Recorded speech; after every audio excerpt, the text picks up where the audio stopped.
Perang Badar 17 Ramadan, tahun kedua Hijriah.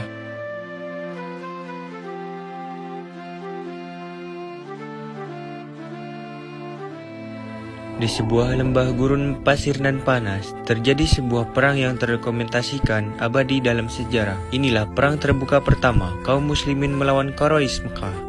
Sebuah perang yang menurut kalkulasi militer sangat mustahil dimenangkan oleh kaum muslimin. Kaum muslimin yang dipimpin langsung oleh Nabi Muhammad SAW berkekuatan 313 orang dengan persenjataan yang jauh dari memadai untuk standar militer saat itu.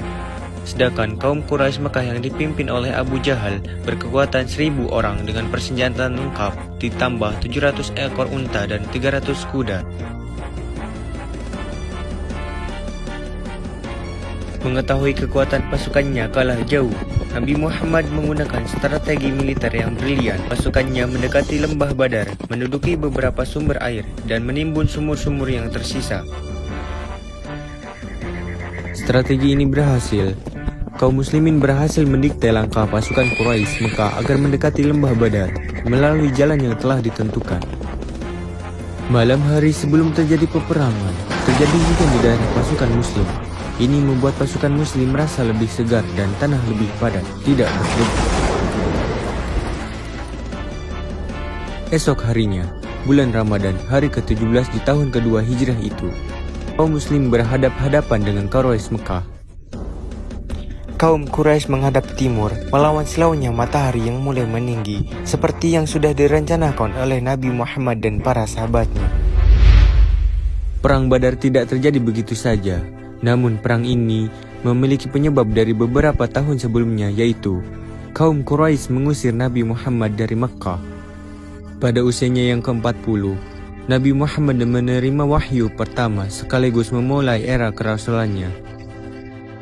Ajaran yang dibawa Nabi Muhammad ini sangat bertolak belakang dengan kepercayaan penduduk Mekkah, sehingga mendapatkan tantangan keras. Salah satu pemimpin Mekkah yang bernama Abu Jahal menjadi orang terdepan yang menentang Nabi Muhammad. Nabi Muhammad mempunyai paman, yaitu Abu Thalib yang dihormati para penduduk Mekkah.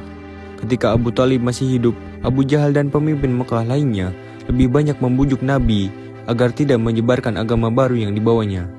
Mereka tidak berani berlaku kasar kepada Nabi. Kaum musyrikin Mekkah ini risau dengan dakwah Nabi. Meskipun ketika itu penduduk Mekkah yang menjadi pengikut Nabi masih bisa dihitung dengan jari. Sepeninggal Abu Thalib, Abu Jahal dan kaum Quraisy lainnya tidak lagi mendapatkan penghalang untuk meneror Nabi Muhammad. Berbagai serangan yang cenderung kasar diterima oleh Nabi Muhammad. Setelah tidak bisa menghentikan dakwah Nabi dengan teror, Abu Jahal merencanakan pembunuhan kepada Nabi Muhammad untuk menghindar tanggung jawab tunggal. Abu Jahal membawa perwakilan dari seluruh klan yang ada di Mekkah. Namun rencana pembunuhan ini gagal total ketika yang ditemukan adalah Ali bin Abi Thalib, bukan Nabi Muhammad. Akhirnya Allah memberikan perintah kepada Nabi Muhammad untuk meninggalkan Mekkah menuju Madinah. Peristiwa pindahnya Nabi dan para sahabatnya ini kemudian dikenal dengan istilah hijrah. Kedatangan Nabi Muhammad dan para sahabatnya di Madinah disambut gembira oleh kaum Ansor. Mereka sedari awal memang sudah mengundang Nabi Muhammad dan para sahabatnya agar pindah ke Madinah seiring meningkatnya teror kaum Quraisy Mekah. Ansor artinya adalah penolong. Sebagian penduduk Madinah yang sudah menjadi muslim menyediakan keperluan untuk Nabi Muhammad dan sahabatnya. Sedangkan para sahabat yang mengikuti Nabi hijrah ke Madinah disebut dengan kaum muhajirin. Setelah beberapa lama di Madinah, Nabi Muhammad dan para sahabatnya mulai melancarkan gasu terhadap kafilah dagang milik Quraisy Mekah. Gasu adalah serangan demi mempertahankan hidup. Target utamanya adalah mengambil hewan ternak atau harta benda, serta menghindari jatuhnya korban jiwa. Gasu dilakukan Nabi Muhammad untuk membalas Quraisy Mekah yang mengambil harta benda kaum muslimin ketika mereka hijrah ke Madinah. Hingga pada akhir bulan Rajab tahun kedua Hijriyah, kafilah dagang milik Abu Sufyan dari Syam menuju Mekah yang melewati dekat Madinah diserang oleh kaum muslimin. Abu Sufyan dan kafilahnya berhasil meloloskan diri. Bahkan Abu Sufyan sempat mengirim orang untuk meminta bantuan ke Mekah. Kaum Quraisy Mekah yang telah jengkel kepada kaum muslimin di Madinah segera merespon dengan mengirim pasukan perangnya. Perang pun tidak terelakkan. Hari itu, pada 17 Ramadan tahun kedua Hijriyah, kaum muslimin dengan kekuatan yang tidak memadai harus berhadap-hadapan dengan Quraisy Mekah yang unggul dalam jumlah orang dan persenjataan. Di perang tersebut, dalam pasukan muslim terdapat 3 sahabat yang kelak menjadi pemimpin umat Islam, yaitu Abu Bakar, Umar bin Khattab, dan Ali bin Abi Thalib. Perang dimulai dengan pertarungan kecil. Wakil dari kedua kubu, kaum muslim mengirimkan Hamzah, Ali bin Abu Thalib, dan Ubaidah al-Harith. Sedangkan Quraisy Mekah mengirimkan Utbah, Saibah, dan Walid bin Utbah. 1 lawan 1 pun dimulai.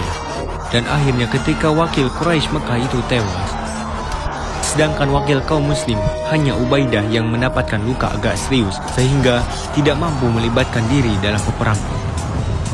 Perang besar pun dimulai. Kaum muslim terbagi dalam 3 bagian, yaitu kanan, tengah, dan kiri. Mereka bertempur dengan menjaga jarak sambil melepaskan anak-anak panah. Mereka terkoordinir dalam satu perintah langsung dari Nabi Muhammad. Sedangkan Quraisy Mekah berperang tanpa koordinasi yang jelas. Masing-masing pemimpin klan membawa anak buahnya berperang tanpa menghiraukan kesatuan tempur dengan pasukan dari klan lainnya. Pertempuran pun terjadi dengan sengit. Suara perang beradu diselingi dengan hujan anak panah yang memenuhi lembah Badar. Pasukan Quraisy Mekah akhirnya tercerai-berai dan berhasil dipukul mundur oleh kaum muslim. Quraisy Mekah menderita kerugian yang amat besar. Banyak pemimpin klan dari Mekah yang tewas dalam peperangan tersebut, termasuk Abu Jahal dan Umayyah. Meskipun menang telak, Nabi Muhammad melarang kaum muslim melakukan pembantaian. Mereka yang terluka mendapatkan perawatan, sedangkan tawanan perang diperlakukan dengan baik. Kemenangan dalam perang Badar ini membuat kaum muslim semakin diperhitungkan sebagai kekuatan baru di Jazirah Arab dan sekaligus memperkuat otoritas Nabi Muhammad sebagai pemimpin dari berbagai golongan yang ada di Madinah ketika itu.